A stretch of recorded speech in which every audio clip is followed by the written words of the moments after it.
इससे पहले हमने थर्ड एपिसोड में जो है मैंने कार्डियोरीनल सिंड्रोम्स की मुख्तलिफ क्लासिफिकेशंस पर डिस्कस किया था, जिसमें मैंने बताया कि ये 5 तरह से जो है वो उनको क्लासिफाई करते हैं और उन पांचों को समझना ना सिर्फ फिजिशियंस के लिए जो प्राइमरी फैमिली फिजिशियंस हैं, क्योंकि उसका नेटवर्क बहुत बड़ा नेटवर्क है, बहुत ज़्यादा हर जगह जो है वो हर गली मोहल्ले में जो है वो फैमिली फिजिशियंस का एक नेटवर्क है। लेकिन अनफॉर्चुनेटली हमने उनको सही तरीके से उनकी काबिलियत, उनके जो तजर्बा है उसको हमने सही तरह से इस्तेमाल नहीं किया है। और ये हमारा फ़र्ज़ है, जो हम टर्शरी केयर में सीनियर फिजिशियंस और स्पेशलिस्ट लेवल के डॉक्टर्स हैं, उनकी ये ज़िम्मेदारी है कि हम उनमें अवेयरनेस क्रिएट करें ताकि वो बीमारियों को अर्ली स्टेज में उनको समझ के और सही जगह पर सही टाइम पर मरीज़ को रेफ़र कर सकें। तो ये जो है इसका 5वां जो है वो एपिसोड है, और जिसमें मैंने मेंशन किया है कि ये जो कार्डियोरीनल सिंड्रोम्स हैं ये कॉमन है, इतने ज़्यादा रेयर नहीं है, और लेकिन ज़्यादातर जो है वो अंडर रिकॉग्नाइज, यानी ज़्यादातर लोग ओवरलुक कर लेते हैं। हार्ट का डॉक्टर गुर्दे को ओवरलुक कर लेता है, गुर्दे का डॉक्टर हार्ट को ओवरलुक कर लेता है, ख़ास करके जो फैमिली फिजिशियंस के लेवल पर जो है वो, क्योंकि वो हम सिर्फ सिम्टम्स का, एक सांस के साथ तकलीफ़ मरीज़ आता है, गुर्दे का मरीज़ है लेकिन सांस के साथ बार बार सांस की तकलीफ़, डायलिसिस हो रही है उसके बावजूद भी उसको सांस की तकलीफ़ हो रही है, तो फिर उन्हें सोचना चाहिए कि ऐसा तो नहीं है कि इसकी दिल के पट्टे भी कमज़ोर हो गए हैं और जिसकी वजह से उसको सांस की तकलीफ़ हो रही है। तो इसी तरह से जो है वो जो हार्ट के डॉक्टर्स हैं वो हार्ट का इलाज करने के बावजूद भी उनका सांस की तकलीफ़ सही नहीं हो रही है, तो फिर हमें सोचना पड़ता है कि जो उनके गुर्दे ख़राब हुए हैं, आया इनको गुर्दों को डायलिसिस करने की ज़रूरत तो नहीं है, या इनकी गुर्दों को ट्रांसप्लांट करने की ज़रूरत तो नहीं है। तो जब तक के वो नहीं करेंगे तो लिहाजा इन चीज़ों की अवेयरनेस होना जो है वो, लेकिन जब तक अवेयरनेस आती है तो तब तक लेट हो चुके हैं। यानी वो कहते हैं कि अब क्या होगा हो जब चिड़ियाँ चुग गई खेत, तो ये ऐसी नौबत जो है वो नहीं होना चाहिए। अब ये जो प्रॉब्लम्स हैं जिनकी जो प्रिकर्सर हैं वो लाइफ स्टाइल है हमारी, और ये लाइफ स्टाइल के लिए अवेयरनेस क्रिएट करना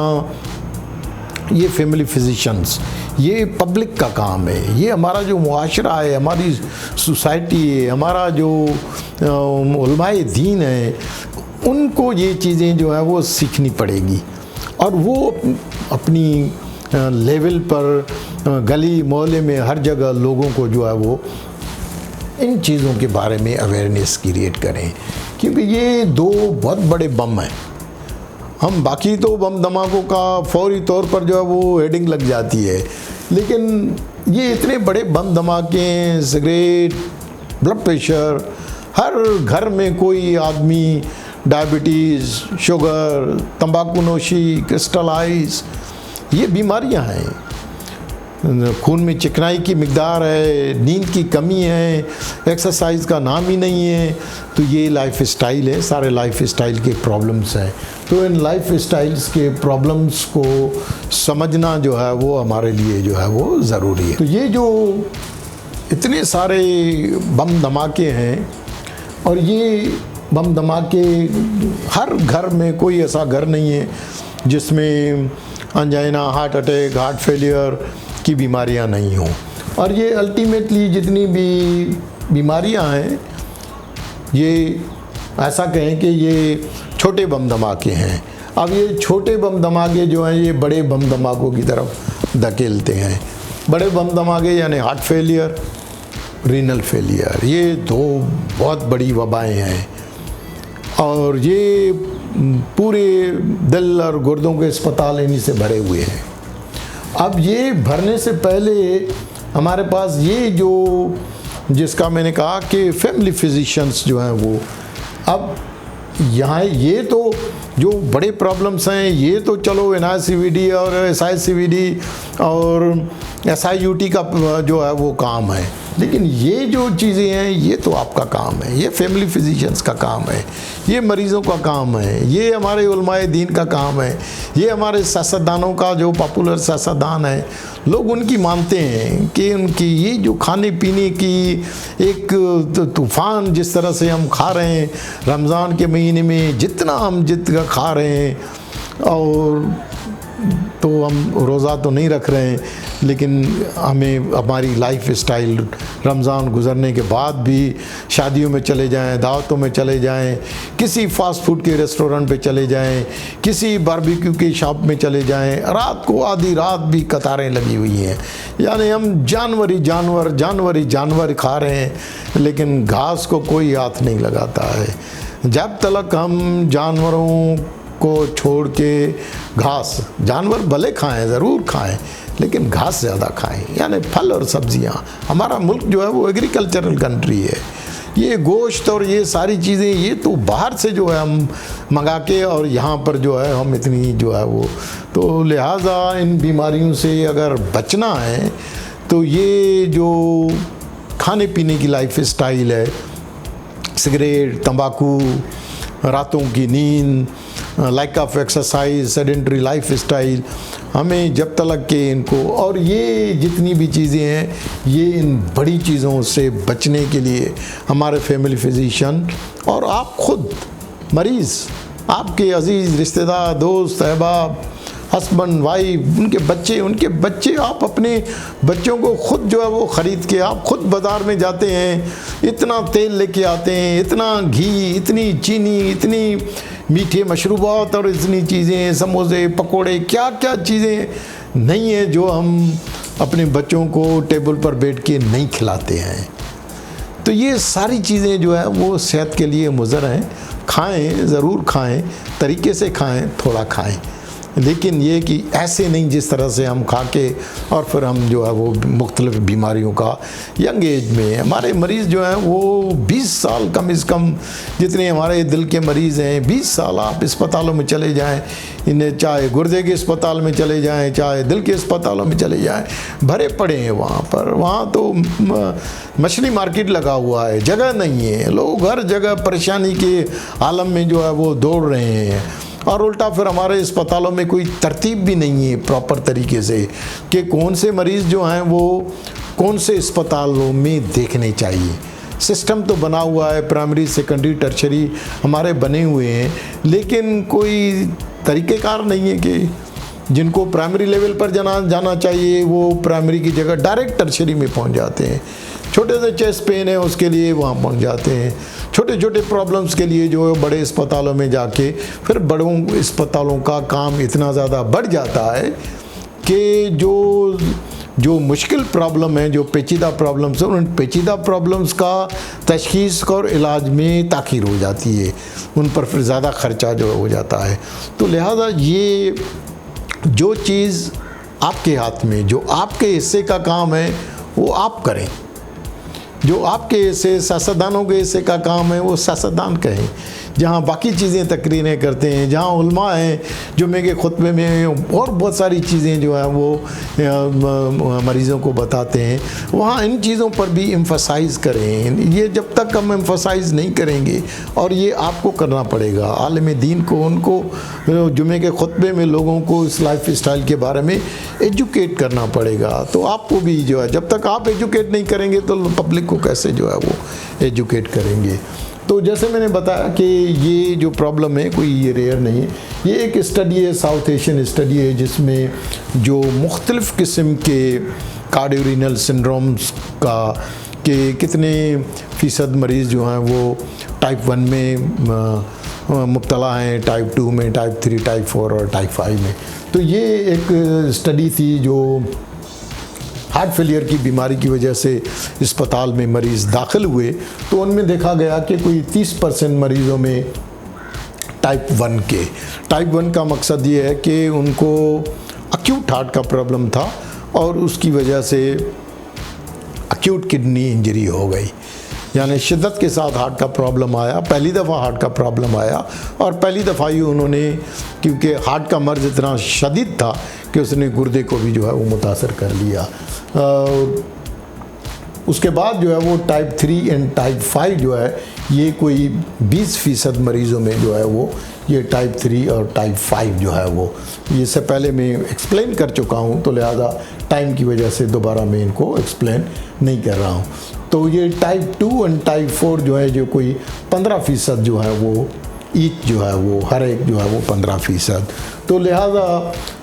ये जो टाइप 1 के मरीज़ हैं, अब हमारे यहाँ हमारे अस्पतालों में कौन सा कितना कॉमन है ये जो है वो अभी कोई ऐसी स्टडी मुझे नहीं मिली है कि मैं कह सकता हूँ, लेकिन ओवरऑल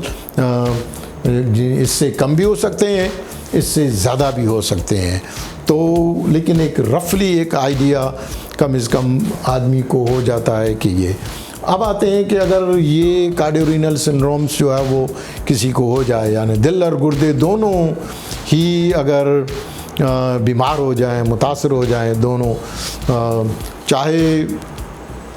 दिल गुर्दों को दबोच ले, चाहे गुर्दे दिल को दबोच लें, चाहे दोनों ही एक दूसरे के साथ जो है वो दोनों ही गिर जाएं, दोनों ही जो है वो मुतासर हो जाएं, तो इनका प्रोग्नोसिस जो है वो इतना अच्छा नहीं है। जब ये मरीज़ अस्पताल में दाखिल होते हैं तो अक्सर मरीज़ों में जो है वो जिनका दिल का गोश्त कमज़ोर हो जाता है, जिसको हम EF कहते हैं, इजेक्शन फ्रैक्शन कहते हैं, अगर इजेक्शन फ्रैक्शन जितना ज़्यादा जो है वो कम होगा, उतनी दिल की कॉन्ट्रैक्टिलिटी, उतना ज़्यादा जो ब्लड फ्लो है जो है वो, जो दिल जब कमज़ोर हो जाता है तो हार्ट को, गुर्दों को जो है वो ब्लड फ्लो कम जाता है, जिसकी वजह से गुर्दे मुतासर होते हैं। तो जिनका लो इजेक्शन फ्रैक्शन ज़्यादा होता है तो वो ज़्यादा मुतासर होते हैं। इसके अलावा अगर डायलेटेड डिसफंक्शनल, क्योंकि हम हमेशा फोकस करते हैं लेफ़्ट हार्ट को ज़्यादातर फोकस करते हैं कि दिल का गोश्त, तो ये जो हमारा पड़ोसी है उसको हम अक्सर भूल जाते हैं। तो लिहाजा ये जो पड़ोसी है राइट वेंट्रिकल जो है वो, ये अगर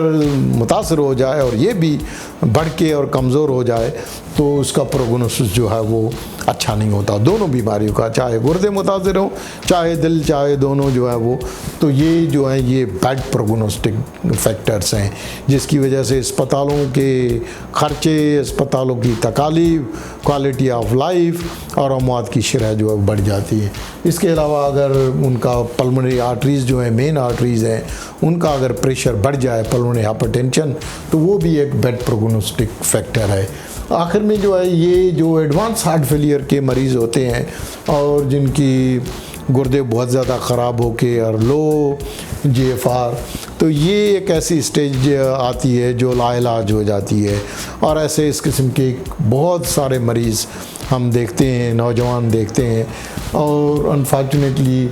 दोनों का, क्योंकि दोनों का एट ए टाइम इलाज, ऐसे मरीज़ों में अगर गुर्दे का डॉक्टर उनके गुर्दे तब्दील करना चाहे, लेकिन अगर दिल इतना ज़्यादा कमज़ोर है तो गुर्दे का डॉक्टर उनकी दिल की ट्रांसप्लांट के बगैर जो है वो उसका अकेले से इलाज नहीं कर सकता और ना करते हैं। तो लिहाजा जो एडवांस हार्ट फेलियर के मरीज़ होते हैं और जिनके गुर्दे अक्सर ख़राब हो जाते हैं, जिनके जिगर ख़राब हो जाते हैं, तो हार्ट ट्रांसप्लांट के साथ साथ उनको गुर्दों को भी, जिगर को भी ट्रांसप्लांट करना पड़ता है, तब मरीज़ जो हैं वो उनमें प्रोग्नोसिस की थोड़ी बहुत उम्मीद जो है वो रख सकते हैं। अनफॉर्चुनेटली हमारे यहाँ चुनाचे हार्ट ट्रांसप्लांट नहीं होती, तो इस किस्म के जो मरीज़, जो एडवांस हार्ट फेलियर के मरीज़, चाहे गुर्दे भी उनके ख़राब हो जाएं, तो हम उनको लाइलाज करार देके और पैलिएटिव केयर पर जो है वो, तो इस किस्म के मरीज़ों को आइडेंटिफाई करके, ख़ास करके जो प्राइवेट अस्पताल हैं उनको बार बार अस्पतालों में दाखिल करके लंबे चौड़े बिल बना के, और बेचारों को प्रॉपर्टीज़ बेचनी पड़ती है, घर बार बेचना पड़ता है, और नौजवान होते हैं, उनके बच्चे अभी ऐसी स्टेज पर होते हैं, कॉलेजों और यूनिवर्सिटी में पढ़ते हैं, लेकिन उन अस्पतालों के ख़र्चे, क्योंकि इनका प्रोग्नोसिस नहीं है, इनका जो इलाज है हमारे मुल्क में अवेलेबल नहीं है, हैं। तो हम उन्हें बताना चाहिए कि हमारे मुल्क में इस बीमारी के लिए इलाज नहीं है, लिहाजा अस्पतालों में बार बार दाखिल होने से आपकी बीमारी का क्योर नहीं होगा, बीमारी ख़त्म नहीं होगी, ये बीमारी बढ़ती जाएगी। तो उनको पैलिएटिव केयर के बारे में समझा के, ये एक ऐसी ब्रांच ऑफ मेडिसिन है जो ज़्यादातर कैंसर के मरीज़ों में प्रैक्टिस होती है, लेकिन हार्ट के मरीज़ों में भी बाहर के मुल्कों में जो है वो इस किस्म के मरीज़ों को हॉस्पिस या घरों में पैलिएटिव केयर के हवाले किया जाता है, ताकि उनके सिम्टम्स और अलामात को थोड़ा सा इम्प्रूव करके इनकी क्वालिटी ऑफ लाइफ को जो है वो इम्प्रूव किया जाए, ताकि बार बार अस्पतालों के चक्करों और ख़र्चों से बच जाएं। आखिर में जो है वो लोग सवाल पूछते हैं कि जिनको ये इस किस्म के शिद्दत के साथ बीमारी होती है, तो लोग पूछते हैं कि जी डॉक्टर साहब, ये बीमारी सही तो हो जाएगी, ये जो गुर्दे इनके ख़राब हुए हैं ये गुर्दे इनके सही हो जाएंगे या हमेशा के लिए जो है वो गुर्दे जो है वो डायलिसिस की ज़रूरत पड़ेगी है या हमेशा के लिए? तो सारे मरीज़ों में ऐसा नहीं होता है। तो तकरीबन जो है वो 14% जो मरीज़ हैं वो जिनको अक्यूट कार्डियोरीनल सिंड्रोम होता है, तो वो फिर पुराने मर्ज़ की तरफ जो है वो बढ़ जाते हैं, यानी वो क्रॉनिक कार्डियोरीनल सिंड्रोम की तरफ जो है वो बढ़ते हैं। तो लिहाजा ये बीमारी हर मरीज़ में, हर मरीज़ मुख्तलिफ होता है, बीमारी की शिद्दत पर डिपेंड करता है। तो ये 5वां एपिसोड था और जिस पर हम तो समरी ये है कि ये जो बीमारियां हैं ये पेचीदा किस्म की बीमारियां हैं, जो पेचीदा किस्म के जो स्पेशलाइज्ड डॉक्टर्स हैं और स्पेशलाइज्ड सेंटर्स में इनका सही तरह से, लेकिन जो आपकी ज़िम्मेदारी है वो ये है कि वक्त जो है वो वक्त के साथ सही टाइम पर सही मरीज़ को सही जगह पर पहुंचाना, ये आपकी ज़िम्मेदारी है। शुक्रिया।